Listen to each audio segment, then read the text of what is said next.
on the night team tonight, Providence officers disciplined and charges dropped.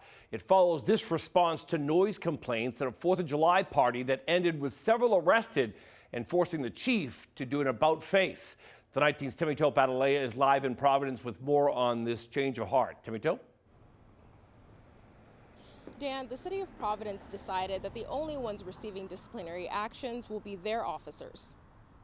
Charges dropped and disciplinary actions handed out. Well, I appreciate the transparency, the communication on behalf of the chief and department to bring accountability to the situation. The City of Providence has decided not to charge 5 people arrested at this 4th of July house party on West Friendship Street.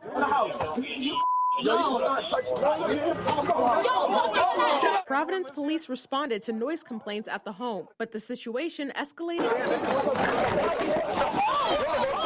Punches were thrown, swearing, what appeared to be people slammed to the ground and arrested.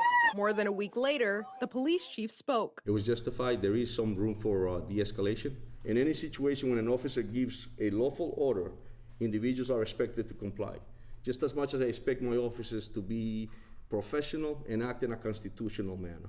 But more reviews were done, and today his stance changed. The City of Providence dropped the charges against the 5 people arrested and instead announced that several officers in the video will be retrained and facing disciplinary actions.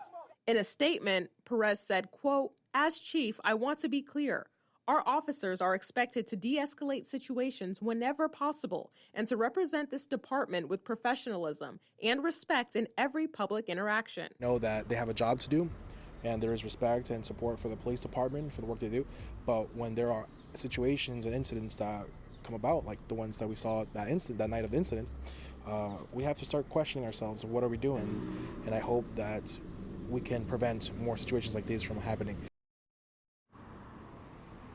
There weren't specifics given on what the disciplinary actions were, but during the press conference last month, the police chief did say that retraining is a form of disciplinary action. For now, live in Providence, Timmy Tope Atalaya, NBC 10 News Night Team.